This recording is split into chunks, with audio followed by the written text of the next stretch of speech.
Good evening, and thank you for joining me for another Boring Books for Bedtime.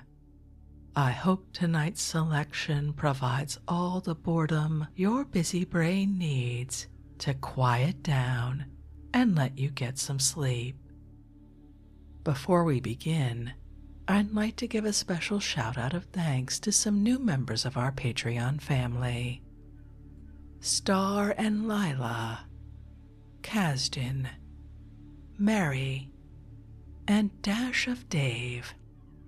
Thank you all so much for supporting this podcast. By becoming members of Patreon, you help us remain 100% listener supported and ad-free for everyone, and it's very much appreciated. If you are interested in supporting Boring Books for Bedtime and finding out more about the perks available to subscribers, including exclusive episodes like our current chapter-by-chapter reading of the classic Wind in the Willows, you'll find a link to Patreon in the show description. You'll also find a link to buymeacoffee.com, where you can support us with a one-time tip, no subscription required. I hope you'll take a moment to check them out. Now, let's read and relax. Find a comfortable spot. Adjust your volume. Take a nice deep breath in. Let it out slowly. And off we go.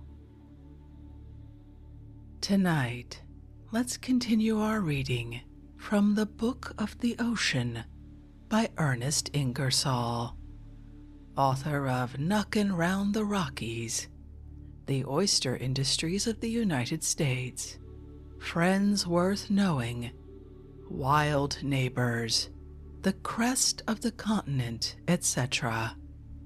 First published in 1898 by the Century Company, New York. Let's pick up right where we left off in the middle of Chapter 4, Early Voyages and Explorations. Let's begin. It continually happened, however, that the Norsemen were driven far out of their courses in such a region of gales, currents, and fogs as is the North Atlantic. In one such adventure in the year 876, a sea captain named Gunnbjorn Ulfkragsson was driven far to the west of Iceland, and when he got back to port, told his friends that he had seen land.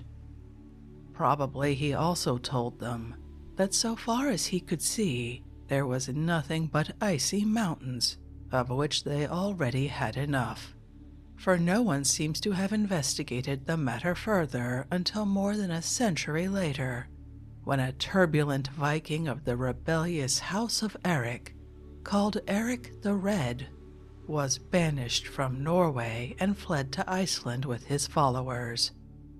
He was soon convicted there also of manslaughter in a neighborhood quarrel, and again condemned to banishment. Iceland wanted to get rid of him and his brawlers, and Europe would not let him return.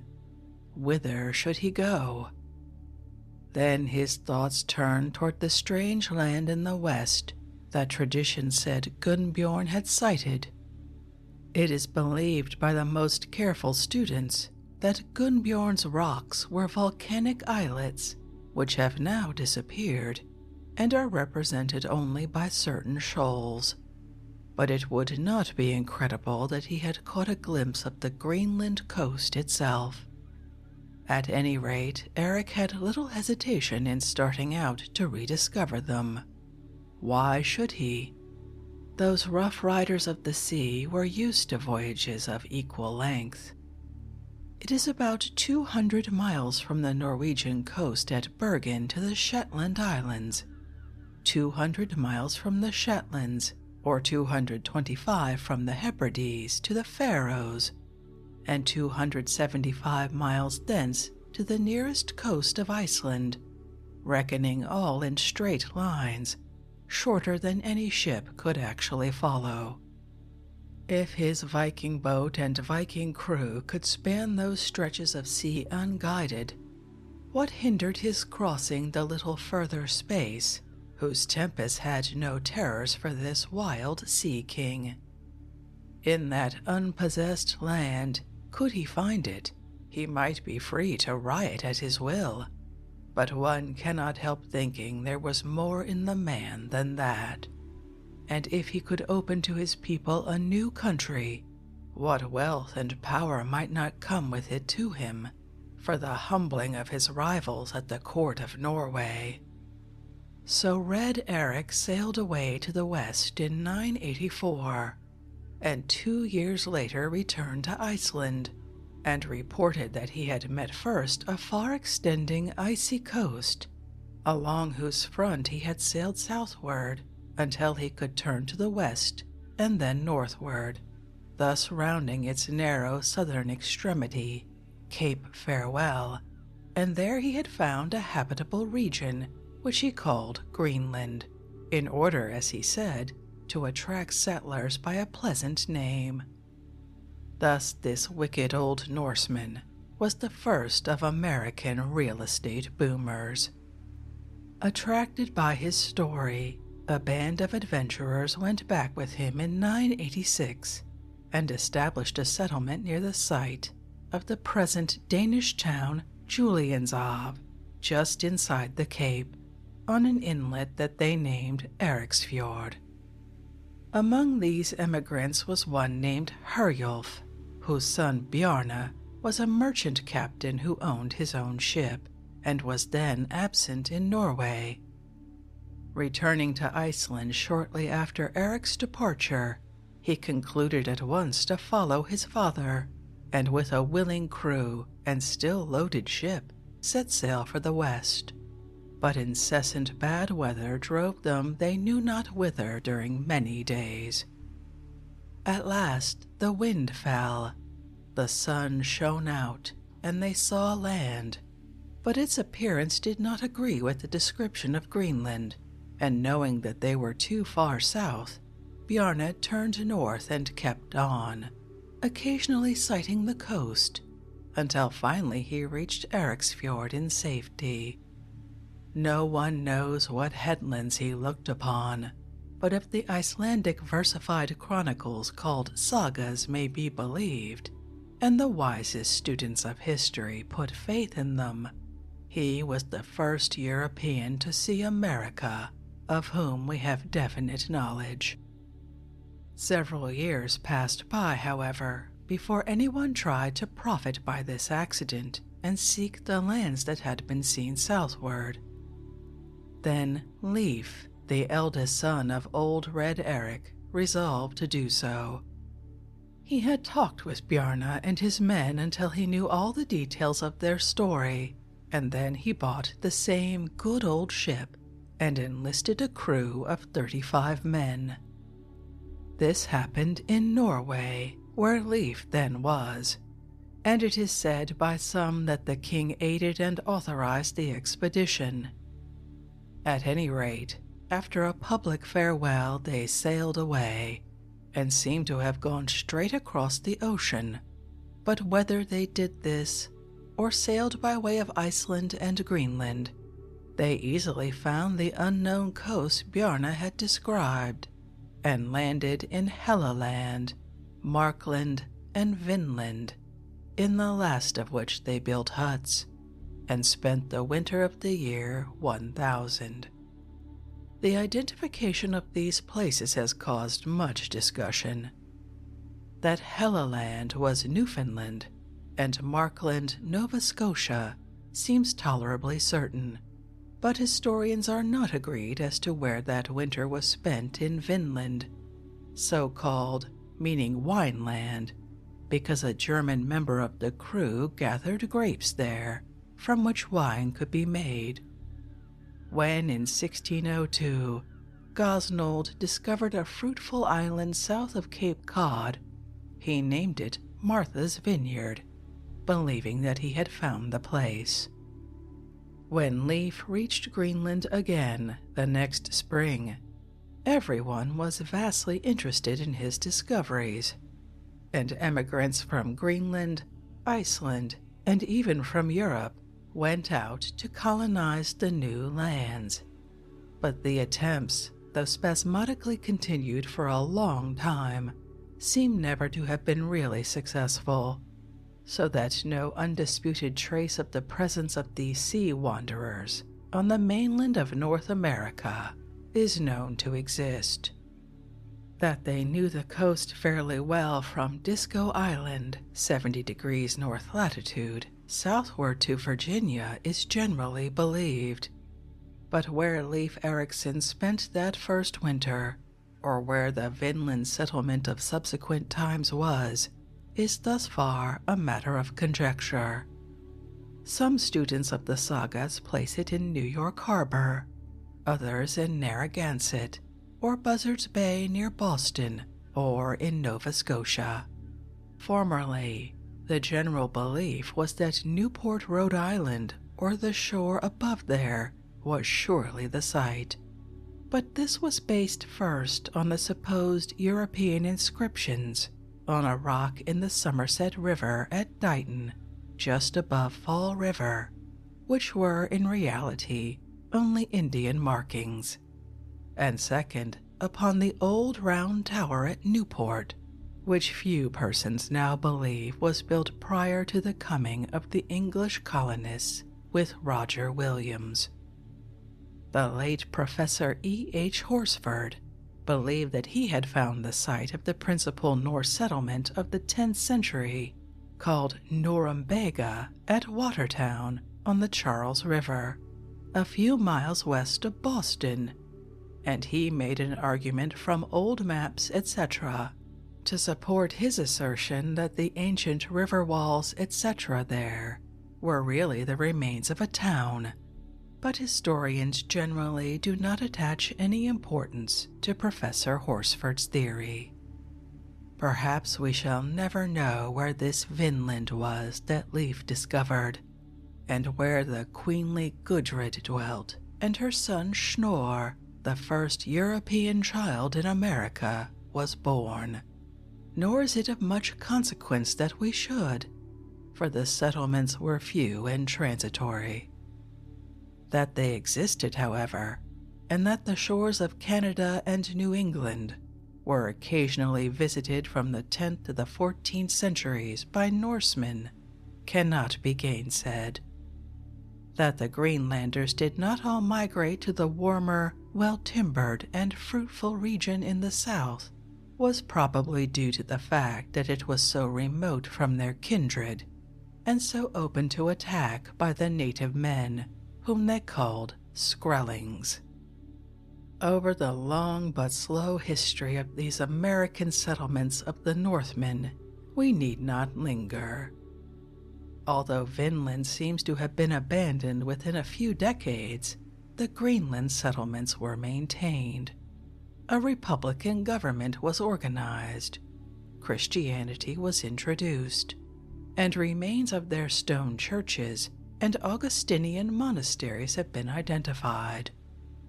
By the end of the 15th century, however, these colonies had completely disappeared, worn out in the hopeless struggle against climate and the Eskimos, but exterminated at last perhaps by the Black Death, for the Great Plague which almost depopulated Europe in the 14th century seems to have reached even the desolate shores of Greenland, and to have consumed the last of these remote people, causing them to be utterly forgotten. A more definite account of pre-Columbian North America than that of the sagas and other traditions of the Vinlanders, and one accepted as true by Mr. Major of the English Hakluyt Society and other competent geographical critics, is that of the voyages and reports of the brothers Niccolo and Antonio Zeno.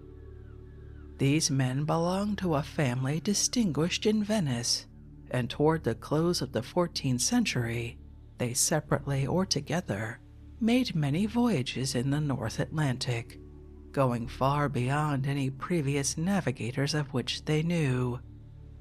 They wrote letters home containing an account of these, but little publication was given to them, and they were forgotten until the revival of interest in geography following the early discoveries of Columbus. The documents possessed by the Zeno family were then made the basis of a pamphlet by a grandnephew reciting what his ancestor had done long before the time of Columbus.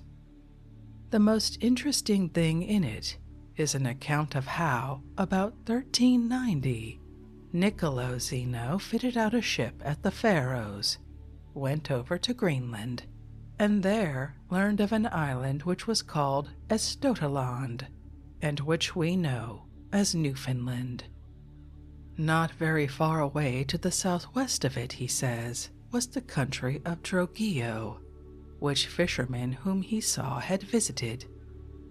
They claim to have discovered none of these places, but spoke of them as formerly well known, although then little frequented by Europeans.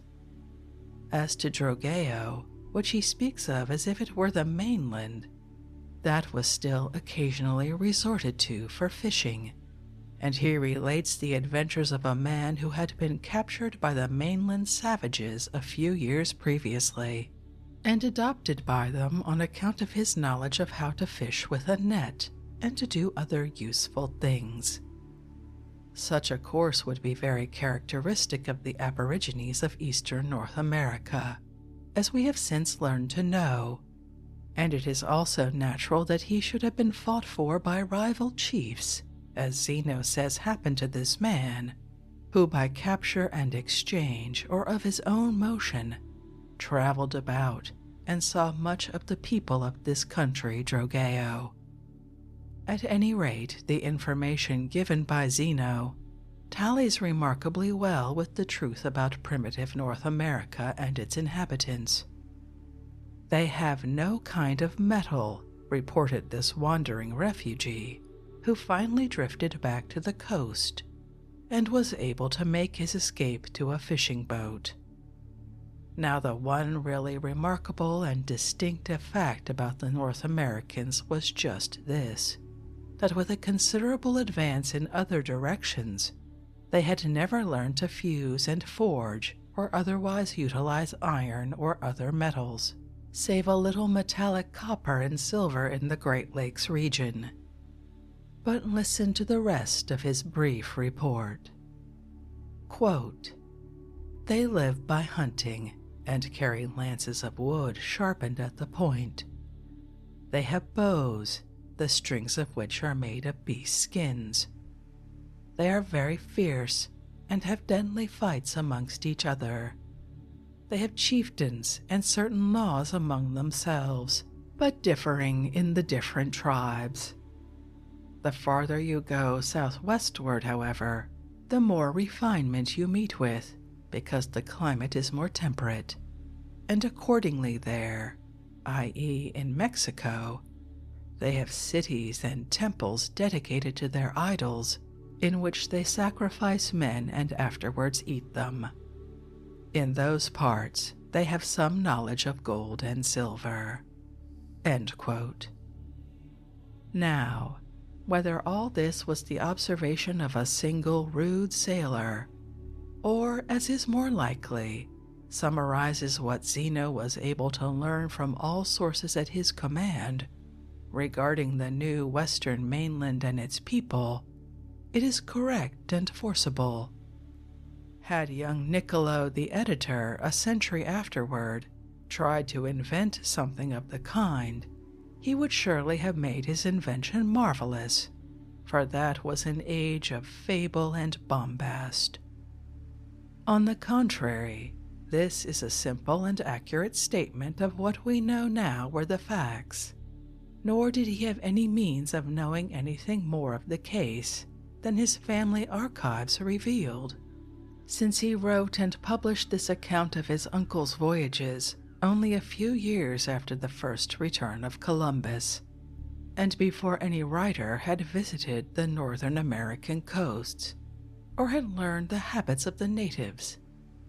I can but believe, therefore, that the report was made in good faith, and record simply what the Zenos did and saw and heard, and that these bold Venetian navigators knew more about North America, at least, before the end of the 14th century than Columbus had learned by the end of the 15th.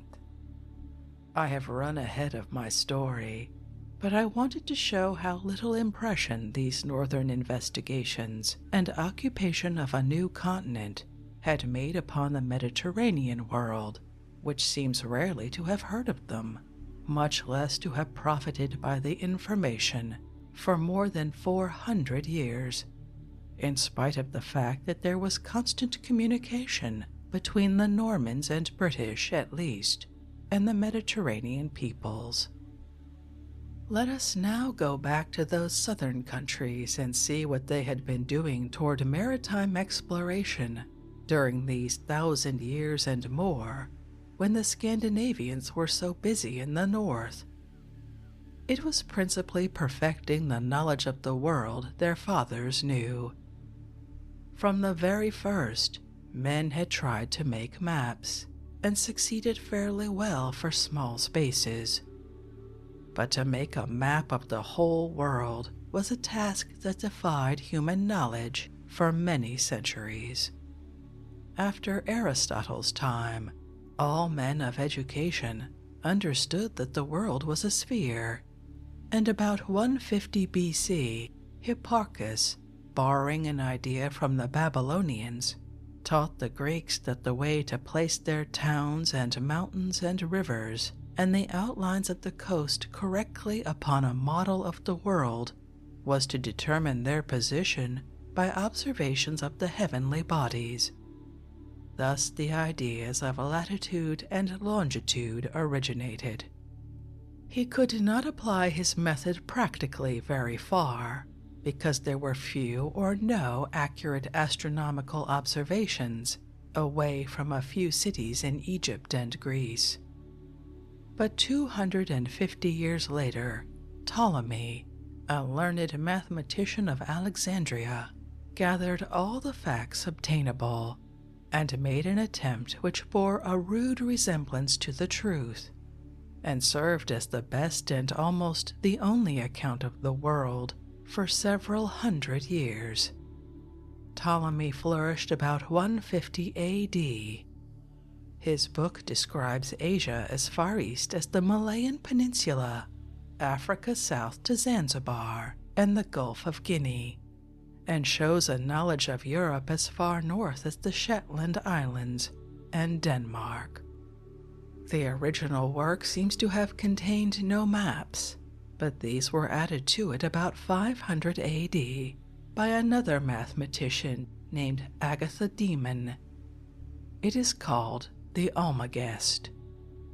Nothing of value was added to this during the long, stagnant period of the world called the Middle Ages, when the love of learning declined and men fell back into the old traditions, even to the extent of being taught by their priests that it was a sin to believe that the world was round.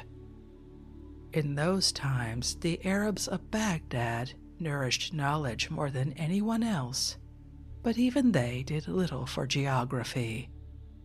Finally, the people of Europe began to wake up and look at things for themselves instead of tamely accepting whatever the Pope of Rome or somebody else told them, and going and coming as he directed, regardless of whether it was for their interest to do so or not. One of the first and one of the most important influences of this revival in a desire for learning and the means for larger activity among men was the sudden extension of navigation.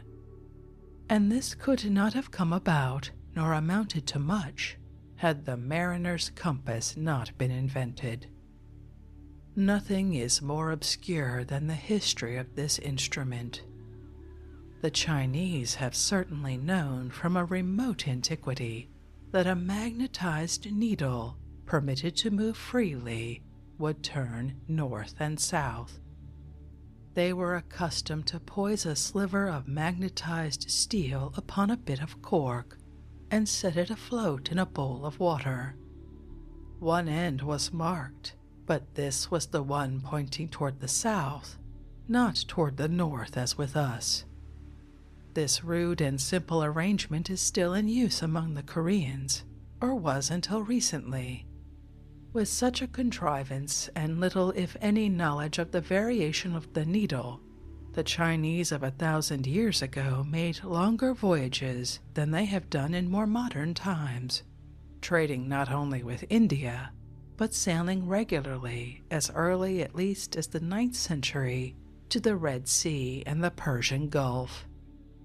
There is no direct evidence, but it seems incontestable that it was from these Eastern mariners that the Arabs received the compass, and gradually brought it into use in their home waters, where it became well known to the Crusaders and other sea-going travelers of the Middle Ages. Little reliance could be placed upon it, however, until the 16th century, when the need for something trustworthy for long voyages made men turn their attention to the study and betterment of it. Toward the end of the 14th century, as I have said, Europe was beginning to recover from the terrible visitations of the plague, and to wake from its lethargy and to look abroad, and various influences were at work to promote exploration by sea and land. And what a grand field for study there was! At this time, nearly all the commerce of Europe, mainly in Italian hands, was with India and China. The overland route was long, perilous, and expensive, and that across the Arabian Gulf hardly less so. At best, such traffic was slow and limited, and the first need of the reviving world was the discovery of some straighter and quicker road to the east. In this quest, Portugal came forward under the brilliant leadership of Dom Henrique, Prince Henry, styled the Navigator, who was the younger son of King John I and half an Englishman, since his mother was Philippa of Lancaster. It was Prince Henry's ambition to extend geographical discovery and improve seamanship, and he enlisted the help of the best navigators obtainable, regardless of nationality. In order to observe the heavens to better advantage, and also to study the tides and other nautical phenomena, he established an observatory on the bleak headland of Cape Sagres, where he willingly spent a large portion of his time for the sake of science. Navigation was sorely in need of such help. Except that they had rude compasses, of whose laws of variation, etc., they were ignorant, the seamen of that day were little, if any, better equipped than were those who sailed the ships of Tarshish 1,000 years before that. Astronomers had supplied them with rough tables of the declination of the sun, pole star, etc., by which, with the help of a cross staff, a simple instrument for ascertaining angles, they might make a guess at the latitude. Longitude was found only by observations of eclipses of the moon, and noting the difference between the time when it was due at home, according to the almanac, and the local time of its actual coming. But at sea the observations were little better than guessing. Chart-making was an important branch of study at Sagres. So few and rare were sea maps then, that one was never seen in England until 1489. To the collection of information in this direction and the improvement of nautical methods, Prince Henry and his aides applied themselves most diligently, but he died before much had been accomplished. Nautical studies went on, however, under the next king, John II, for whom Martin of Bohemia, the foremost astronomer of his time, devised a form of the astrolabe for use on shipboard, increasing accuracy in finding latitude. It was with no better instruments than these, and sand glasses in place of chronometers, as guides over chartless and unsounded seas, that the way was found to India and to America, and the globe was circumnavigated. And that the same thing might be done again is shown by the fact that only last year, 1897, a vessel which had barely escaped destruction in a storm and lost all her instruments in the mid-Pacific was brought safely into San Francisco by observation of the stars and dead reckoning alone. But Prince Henry, for I have run ahead of my story again, was not content to study and teach on land alone. He was fired with the ardor of discovery and conquest, likely to augment Portugal's wealth and influence in the East. Expedition after expedition was sent southward, and in 1435, Henry's ships finally passed Cape Bojador. Great was the wonder and rejoicing thereat, for it had always been taught by the monks that this cape was the end of the earth. But it was not until 1462 that the Cape Verde Islands and Sierra Leone were reached. Prince Henry had been dead since 1460, but the influence of his wise and untiring enthusiasm and work lived on, and inspired the king and people of Portugal to renewed efforts at solving that riddle of Africa that perhaps the Egyptian Sphinx was meant to typify. By 1469, trade had been opened with the Gold Coast, and a few years later, the mouth of the Congo was found. These advances showed that there was nothing unnatural or fearful in the southern latitudes, as sailors had been taught to believe from time immemorial, a superstitious dread which the old chart-makers long sustained by their habit of filling the empty sea spaces on their maps with fearsome and wondrous monsters. And therefore, in 1486, King John II sent Bartolomeo Diaz in 2 sailboats, pinnaces of 50 tons each, with orders to go as far as he could. And this bold captain, passing the last known headland of the Guinea coast, sailed on and on, tracing the West African coast, and landing here and there to examine the swampy shores, to get fresh water, and to hoist the castellated banner of Portugal in token of possession before the wondering eyes of natives. At length he was blown and buffeted for days and days in heavy storms, and at their close found himself far to the eastward of his former longitude, whereupon he fought his way on, and sighted land which he rightly determined must be the southern extremity of Africa. This was in 1487. Returning to Lisbon toward Christmas of that year, he reported his experiences, and dwelling especially upon the rough time he had had in the south, proposed to style the point of the continent Cape of all the Storms. But King John, foreseeing great things to follow for his country, said, "No, we will call it the Cape of Good Hope," and so it remains to this day, but all the storms remain about it too. Now, for some years previous to this time, the monarchs of Western Europe were much exercised over rumors of the existence, somewhere in the Orient, of an all-powerful and generally marvelous potentate, styled by them Prester John, and reputed to be a conqueror of Asiatic or perhaps African infidels, who later had become cut off from Christendom. The whole affair was a myth, probably arising from an indistinct knowledge of Abyssinia, whose Nagus afterward borrowed the title, but before this was realized, popes and various Catholic majesties had sent embassies in search of Prester John's court, some of which incidentally gained valuable information.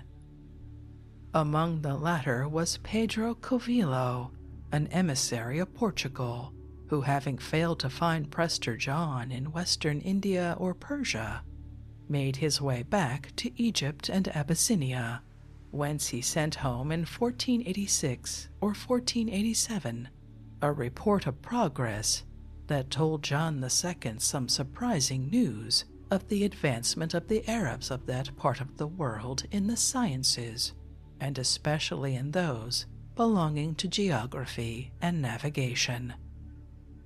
Covillo's messenger was a Portuguese Jew, Rabbi Joseph of Lamago, who carried voluminous letters, one of which showed that Arabic mariners were then familiar with the whole length of the east coast of Africa, including Madagascar, and were perfectly well aware where it terminated at the south, and that there was no obstacle to passing around to the western side of the continent.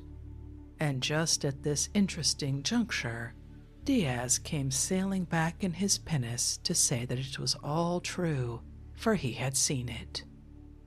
Thus the sea road was open to India and Cathay, and Portugal was eager to take advantage of it. She was then one of the leading powers of Europe, and the foremost one in colonial and commercial enterprise, striving to wrest from Genoa and Venice the supremacy in trade that they had so long enjoyed. Nevertheless, almost 10 years elapsed before the next expedition was sent southward to confirm Portugal's possessions and establish commerce with the Orient. John II had died, and Emmanuel the Fortunate reigned in his stead, a reign that has been called the heroic period of the nation's history.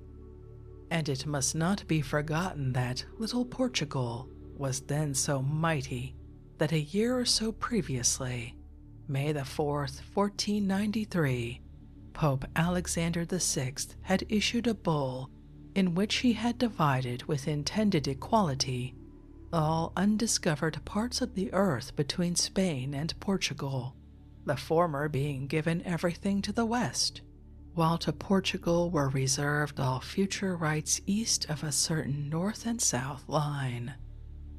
The line of separation designated was the meridian of no variation of the compass needle.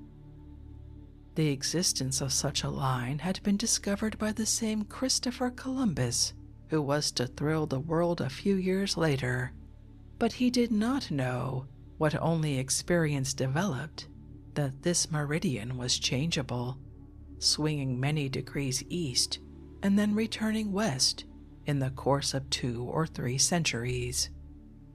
At that time, the line seemed fixed some 300 miles west of the Azores, and philosophers accounted for it later by a theory that it lay in the middle of the Atlantic because there it was subject to an equality of attraction toward both continents which held it steady. This was not true, but it was better than the less learned but more popular explanation of the magnetism of the compass, namely that it was an effluvium from the root of the tail of the little bear. A year later, however, June 7th, 1494, the Treaty of Tordesillas between Spain and Portugal declared that the line of demarcation should be the meridian 370 leagues west of the Cape Verde Islands, or as nearly as possible in the center of the Atlantic. The supposition that there might be valuable lands within, that is, east of that limit, inspired several of Portugal's subsequent searches. In 1497, King Emmanuel's expedition was ready to sail, the largest and best equipped probably that had ever been sent out by any government. and its commander was Vasco da Gama, a young naval officer of renown. His fleet consisted of 4 vessels, small caravels, of course, one of which was commanded by Diaz, and left the Tagus after ceremonious farewells in July. Da Gama stopped at various places, but reached and safely rounded the stormy cape in November. He had with him the information, and some say an Arabic map, sent home by Covillo, but his business was not to verify this, but to reach India and establish new Portuguese possessions. Why then did he not strike straight across from Cape Agulhas, as East Indiamen have done ever since? For the good reason that he had no guide, no means of finding his way across the Southern Ocean, where all the stars were strange, for sun observations for latitude were then unknown to European navigators and rarely used on land.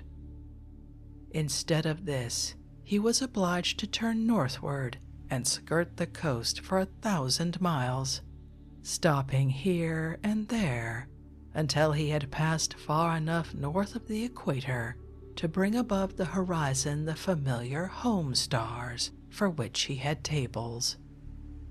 At last, from the Arab port of Malindi near Mombasa, he turned east and sailed straight away to India, where he anchored before Calicut, then the most important point of southern India, on May 20th. Returning the next year with ships richly laden, he was received with public rejoicings and given high honors, and he greatly astonished his friends of the Navy by telling them that the Arabs used the compass, sea charts, quadrants, and had diverse maritime mysteries not short of the Portugals. Da Gama lived many years and sailed often to India and China after that, but chiefly on political expeditions, in which he disgraced his otherwise great name by inexcusable rapine and cruelty. Meanwhile, some exploration had been done toward the far north, as we shall see in the next chapter, and so the 15th century ended, with Europe understood as far as Nova Zembla, Africa circumnavigated, and the coasts of India, Malaya, southern China, and the larger Malayan islands fairly familiar to geographers. This is much, and yet it leaves unmentioned the greatest fact of all, the work of that grand, sad character Christopher Columbus, upon whose grave near Seville has been written, "He gave a new world to Spain." The Flying Dutchman. There beyond the Cape of Storms, where the breaker's voice of thunder roars when ships are rent asunder, through a fog of ghostly forms, men catch glimpses of the sail, ages old and rent and hoary, of that quaint old ship of story, and cry, "Vanderdecken, hail."